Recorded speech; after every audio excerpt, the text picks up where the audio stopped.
ምናምን ከተነሳችሁ ይከብደኛል። ሰው ነኝ፣ ትሰበራላችሁ። ሰው ሁሉ ቢነሳባችሁ ምናምን ነው ትንሽ ይሰማቸዋል። ከዛ በተረፈ ግን እኔ ቁጭ ብዬ መሰዳደብ ያቆምኩት ለምንድን ነው?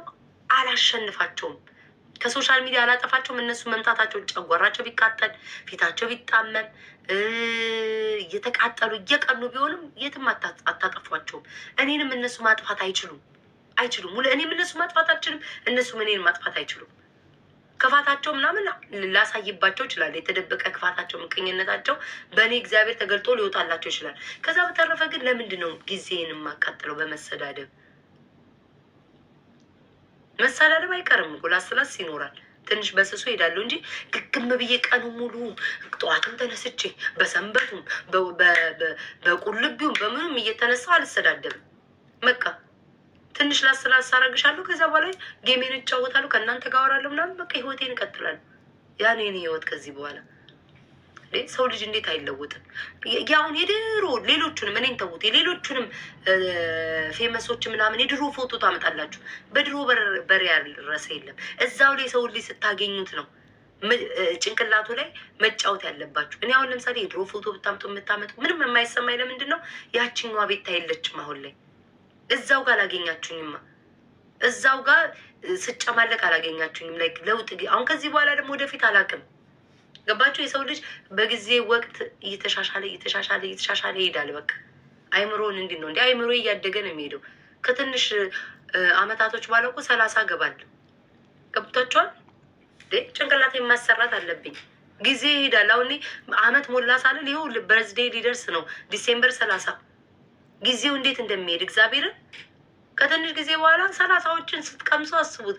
ወይኔ ዘርዬ አመስግኑልኝ። ዘርዬ ቴንኪዩ ሶ ማች። እኔ እናት በጣም ነው የማመሰግነው። እግዚአብሔር ያክብር። የፊፊ ልጅ ናት።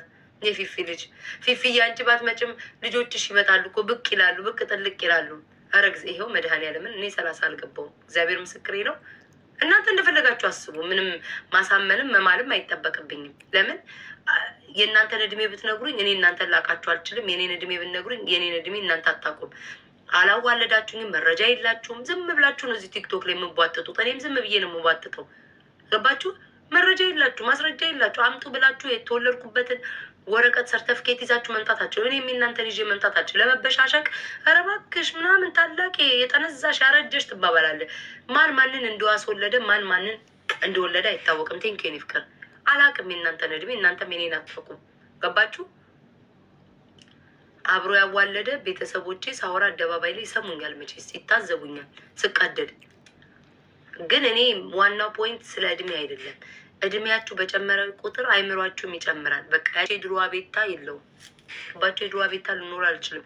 በፊት አሁን ለምሳሌ በጣም ኬርለስ ነኝ አለ ቲክቶክ ላይ ስገባ ካያችሁኝ ስለ ሜካፕ ምናምን ፊልተር አልጨነቅም አይደል? ካያችሁኝ ምሳሌ የምሰጣችሁ ካያችሁኝ። አሁን ግን ስገባ ማለት ነው እንደውም አሁን ሰሞኑን አውቄ ወንዳ ወንዱ ምናምን እያደረኩ ገባው እንድትጫወቱ እንድትስቁ እንጂ ያንን ሰዎች አይፈልጉትም። በቃ አይፈልጉትም። ለሰው ልጅ ወይ በልጠ ማሳየት ወይ ተገኝተ ማሳየት ነው ያለብክ። አለቅ አበደን። ድሮ እኔ ለምን ማንም አይናገረኝም አይደለ? በፊት ያለ ፊልተር ያለ ሜካፕ እገባለሁ እኮ አይደል? ዝም ብዬ ነው የምገባው ቲክቶክ ላይ። አንድ ሰው ግን ትኩረት ሰጥቶኝ አያውቅም። ያኔ አጨናንቆኝ አያውቁም። ፊልተር አላረግሽም ቤታ፣ አቤት ያለ ሜካፕ እያሉ ፎቶዬን አልፖሰቱ ምን አላሉ። አንድ ነገር ስሳደብ ዞር ብሎ አላዩኝም። ዛሬ ግን ስለወጥ ከፍ ስላያችሁ እይታ ወደ እኔ መጣ። በቃ እኔን ነው ሊበሉኝ የሚደርሱት። እኔን ነው የሚያዩኝ። ስለ ፊቴ ይጨነቃሉ፣ ስለ ሰውነቴ ይጨነቃሉ፣ ስለ ልብስ ይጨነቃሉ፣ ስለ ባህል ላይ ልብስ ይጨነቃሉ፣ ላይክ ስለምደረገው ይጨነቃሉ፣ ፎሎ ስለሚያደርጉኝ ሰዎች ይጨነቃሉ፣ ጊፍት ስለሚሰጡኝ ሰዎች ይጨነቃሉ። አያችሁ ለምን ፌመስ መሆን ስጀምር። ይህስ ፌመስ ነኝ አሁን በደንብ አወራለሁ። ኩራት አለኝ ፌመስ ላይ ብዬ ለማውራ። በፊት አላውቅም ነበረ እስከ ቅርብ ጊዜ እኔ ፌመስ መሆኔን አሁን ግን ነኝ አውቃለሁ። ቢያንስ በበቂ ሁኔታ ሰው ያውቀኛል። ገብታችኋል? አሁን ስታወቅ አይን ውስጥ ስገባ ምናምን ሰው እኔ ቦታ መስጠት ጀመረ። ያኔ ግን በራሴ ማንነት ስገባ ሰው ትኩረት አይሰጣችሁም። ተረዳችሁኝ አይደል? በራሳቸው እኔን ፊቴ መታ እኔ የማየው በዛ ሰዓት ፊቴ መታጠቤን፣ ጥርሴ መቦረሻኝ፣ ገላይ መታጠቤ፣ ሎሽን በስነስርዓት መቀባቴን ነው የማየው። እና ከዛ በቃ ህዝብ እየሞተ ነው ለህዝቤ ድምፅ መሆን አለብኝ ብዬ ነው ቀጥታ የምመጣው ማለት ነው። ገብታችኋል አይደል? ሰው ግን ያን ጊዜ ወይኔ በተፈጥሮሽ ደስ ስትይ ታኮር ያለሽ። ሌላው እኮ በፊልተርና በሜካፕ ነው የሚገባው። ቤታዬ በተፈጥሮሽ ብሎ ያደነቀኝ የለም። ዛሬ ግን ልክ ፌመስ ሰው ማየት ሲጀምር እኔ አይናቸው ጉብ አለ። እና ባጭሩላችሁ ምንድነው የሰው ልጅ ስትለወጥ ሰውን እንዲለውጥ ያደርጋል። እኔ አሁን እንደ ድሮ ማለት ነው ቆይ ምን ላርግ ነው የምለውን። እስኪ ምንድን ነው እነሱ የሚያናድዳቸው? ምን አይነት ስራ ልስራ? ምን አይነት ቦታ ልገኝ?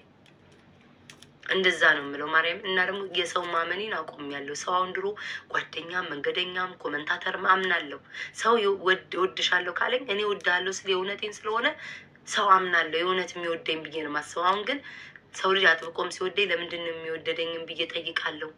ምንድን ነው ላይክ አገናዝባለሁ። ማወራውን አገናዝባለሁ። ገባችሁ? ለወራሽ ፈልገን እና በጉቺ በኩል ቤት ታውሪ እያላችሁ የረስቸው ነው። የጉቺ በኩል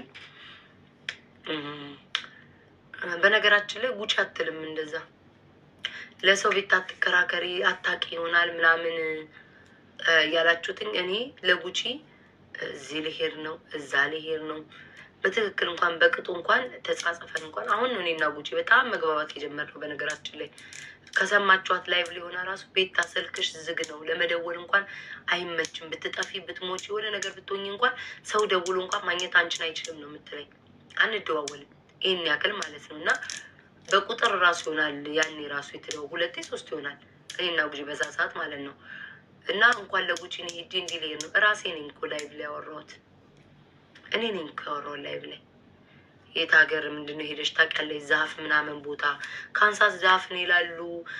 ፍሎሪዳ እኮ ዛፍ አለ ምናምን በጣም ብዙ ዛፍ አለ ምናምን ሄጄ አውቃለሁ ምናምን በዬ ያወራሁት እኔ ነኝ። ማናችሁም አይደለም እኔ ላይቭ ላይ። እሱን ደግሞ ከማን ጋር ላይቭ ላይ እንዳወራው ታውቃላችሁ። እና ጭራሽ አትላትም ስለማቅ ነው። እንደዚህ አይነት እኔ ወሬ ሹክክክ ብዬ የማወራው ወሬ የለም። እሺ ሌላ የመጨረሻ ጥያቄ ያላችሁ ብትልም እንኳን አለች ደግ አለች። የዛ ሰዓት አንግባባም። አሁን ደግሞ በጣም ነው የምንግባባው። አሁን አለችሽ ብባል ምናልባት ዋው ምን አይነት ሰው ናት እላለሁ። ያኔ ግን ስለማንግባባ ብትለኝም እንኳን አለችኝ ትበለኝ። ወጣ ግን ቢያንስ እንኳን አልሰደበችኝም፣ አላንቋሻሸችኝም። ማማት ደግሞ ያለ ነገር ነው። ይተማሙ። ሰው ልጅ በውስጥ ቢያመኝ ይሻል እንዳደባባይ ወጡ ያለ ስሜ ስም ሰጥቶ ከሚያረክሰኝ። እንኳን አማችኝ። ይሄ ነው መልስ የሚሆነው።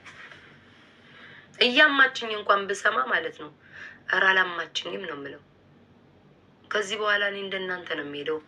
ጅል አይደለሁም። እንትና አማኝ ወጥቻ አልጣላም። እንትና እንደዚህ ያለኝ እያየሁ ባላየ ውዴ ሲሉኝ ውዴ የኔ ማር ቤታዬ ወይዬ ፍቅሬ እያየሁ እኮ ነው። ኮመንት ላይ ስትቦጭቀኛ ያለው ለሌላ እያሽቃበተች ስታስመስል ምናምን እያየሁኝ ኦኬ ውዴ የኔ ፍቅር እንዴት ደህና ነኝ የኔ እናት ጠፋሽ የኔ መልካም እህት ምን አገባኝ። እዚህ ቲክቶክ ላይ እናቴ አባቴ ያሉ የት አባታችሁ አውቃችኋለሁ።